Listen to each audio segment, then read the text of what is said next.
Ya, tiba-tiba menghilang usai bela timnas Indonesia. Sikap Kelvin Verdong justru banjir pujian.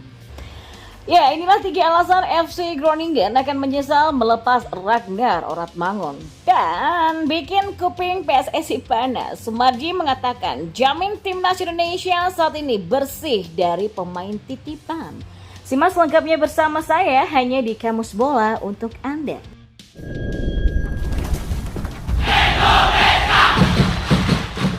Ya, Kelvin Verdong telah menjalani debut mengesankan ya bersama timnas Indonesia. Pemain NEC Nijmegen ini bahkan diturunkan saat timnas Garuda menang 2-0 atas Filipina dalam kualifikasi Piala Dunia 2026 di Stadion Utama Gelora Bung Karno di 11 Juni kemarin.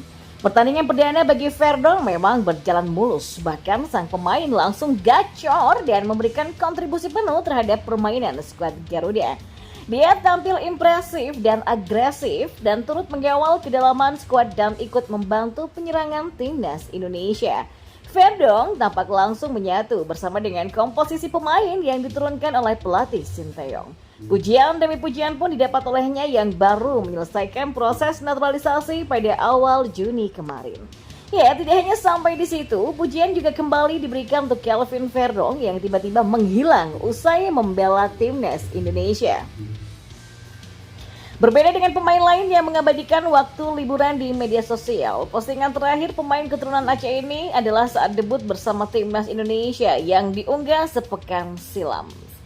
No drama, 100% atlet. Sampai jumpa bulan September Verdong, tulis unggahan akun Instagram @nusantara@bowlers pada Kamis. Ya, unggahan itu pun juga mendapatkan respon dari warganet yang mayoritas memuji sikap Kelvin Verdong. Dia kan atlet ya, nggak ada kewajiban ngabarin fans, cuma wajib gacor di lapangan. Dia juga nggak buka eksklusif kayak yang lain, kata netizen. Aku bolak-balik cek IG-nya beliau ya kayak kuburan hening, sepi, horor, kayak nggak berpenghuni gitu, kata netizen yang lainnya. Kelvin the real introvert, Mr. Random Man, nggak ketebak. Verdong emang cenderung optimis ke karir daripada sosmed ya. Menurutku emang udah bener sih dia gitu, lebih baik upgrade performa aja daripada update sosmed. Ya, beberapa waktu yang lalu Kelvin Verdong memang ingin segera angkat kaki dari NEC Nijmegen, tapi pemain berusia 27 tahun itu memprioritaskan melanjutkan karir di luar Belanda. Saya masih punya 1 tahun sisa kontrak di NEC Nijmegen ya, tapi saya mau mengambil langkah keluar dari luar negeri. Jadi kita lihat saja nanti, kata Verdong saat di Jakarta belum lama ini. Ya, kebersamaan Ragnar Oratmangun dengan FC Groningen memang hampir dipastikan selesai usai sang pelatih Art Lindeler memastikan sang pemain tidak akan masuk skemanya di musim depan. Groningen sendiri baru saja berhasil promosi ke Eredivisie musim depan usai menjadi runner-up di klasmen RCT Divisi 2023-2024 atau musim ini. Ragnar memang tidak ada dalam skuad Groningen yang promosi itu karena di musim ini ia dipinjamkan ke Fortuna Sittard. Ia tampil dalam 27 pertandingan Eredivisie Belanda dengan sumbangan 1 assist. Tapi Fortuna Sittard tidak akan mengaktifkan opsi pembelian permanen. Artinya Ragnar bakal dipulangkan ke FC Groningen, namun klub yang pernah dibela oleh Arjen Robben ini berencana untuk mendepaknya. Art Lindeler mengatakan jika Ragnar serta 2 pemainnya yaitu Kevin Van Veen dan Florian Kruger dianggap tidak akan masuk dalam rencananya. Mereka tidak lagi memenuhi syarat untuk masuk tim utama dan memang harus pergi, kata Lindeler yang dikutip dari Football International. Tapi inilah alasan kenapa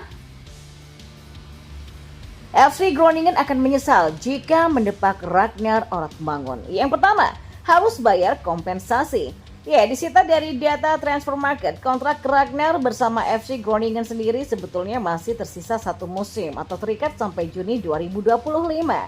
Artinya Ragnar bisa saja dipinjamkan oleh Groningen ke klub lain sambil menunggu kontraknya habis, atau Groningen harus membayar kompensasi jika melepas Ragnar sebelum kontrak rampung. Yang kedua, kehilangan followers di sosial media. Sudah menjadi fakta bahwa setiap klub luar negeri yang diperkuat oleh pemain Indonesia akan mendapatkan dampak naiknya jumlah followers atau pengikut di sosial media mereka. Beberapa klub ambil contoh seperti Tokyo Verdy di Jepang naik jumlah pengikutnya usai mendatangkan Pratama Arham. Pun dengan Venezia yang diperkuat oleh Jay Itzes kini diikuti oleh banyak netizen Indonesia. Groningen bisa saja menyesal melepas Ragnar Oratmangun karena bakal kehilangan kans mendapatkan tambahan jumlah followers signifikan dari netizen Indonesia. Yang ketiga, kehilangan pemain versatile. Sebagai pemain depan, Ragnar Oratmangun merupakan pemain yang versatile atau bisa bermain di berbagai posisi di lini serang. Posisi utamanya adalah seorang winger kiri, tapi ia bisa dimainkan juga sebagai gelandang serang sampai winger kanan. Bahkan di timnas Indonesia, Ragnar beberapa kali dicoba lebih maju oleh Sinteyong dengan menjadi seorang penyerang tengah. Ya, melepas Ragnar berpotensi membuat FC Groningen menyesal karena kehilangan pemain yang bisa menjadi backup untuk para pemain di lini depan di berbagai posisi. Sementara itu PSSI lewat anggota Komite Eksekutif atau Esko Sumarji menjamin timnas Indonesia saat ini tanpa pemain titipan. Ia mengaku kupingnya sampai panas mendengar rumor timnas diisi sejumlah pemain titipan. Ya, kabar adanya pemain titipan di timnas Indonesia memang sedang ramai dibicarakan khususnya di level U16. Salah satu yang disorot adalah anak dari anggota Esko PSSI Eko Setiawan yang bernama Fardan Ari Setiawan.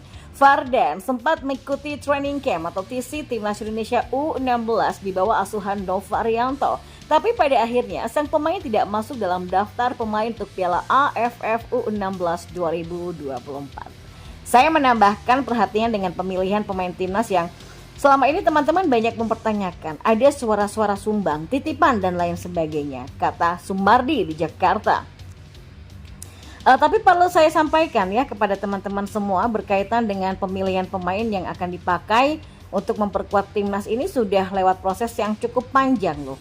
Dan itu mendasari penilaian dari tim yang sudah ada, baik itu head coach atau para asistennya. Sehingga apapun yang diputuskan oleh tim kepelatihan itu ya adalah proses yang betul-betul alami. Dan tidak ada unsur titip-titip ini. Saya jamin deh 1000% tidak ada. Bahkan kalau berkaitan dengan itu pun, itu saya juga menggunakan metode yang lain, beber Sumarji. Ya, Sumarji mengatakan dirinya mengecek pemain lebih teliti untuk memastikan asal-usul para pemain yang membela timnas Indonesia, terutama di tim nasional U16. Contohnya kayak U16 yang sudah dirilis kemarin. Dari 23 pemain itu masing-masing itu pun saya cek. Ini dari SSB mana? Lantas apakah ini ada kaitannya? Jadi memang ya sebelum hal itu terjadi, maka di samping performa, kualitas dari para pemain yang dipilih itu adalah sesuai dengan kebutuhan pada masing-masing posisi. Saya pun juga mencari cara agar supaya betul-betul ini fair. Saya kira itu berikut juga itu ya, yang UU20 sama yang diikuti oleh Indra Syafri.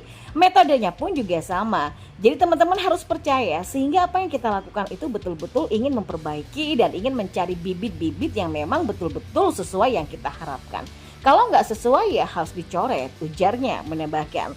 Lebih lanjut, petinggi Bayangkara FC ini mengaku kupingnya panas karena PSSI era Erick Thohir masih dikaitkan saja dengan isu titip-titip pemain. Saya jujur ya merasa panas ini telinga saya kalau selama ini masih dikait-kaitkan. Ini PSSI masa kini jangan diulang-ulang lagi kayak dulu-dulu, sudah nggak ada lagi yang seperti itu. Pak Ketua Umum itu komitmennya keras dan selalu menyampaikan kepada saya, Pak Sumarji jangan sampai ada titip-titipan. Dan saya jamin 1000% itu nggak akan ada, pungkasnya menjelaskan.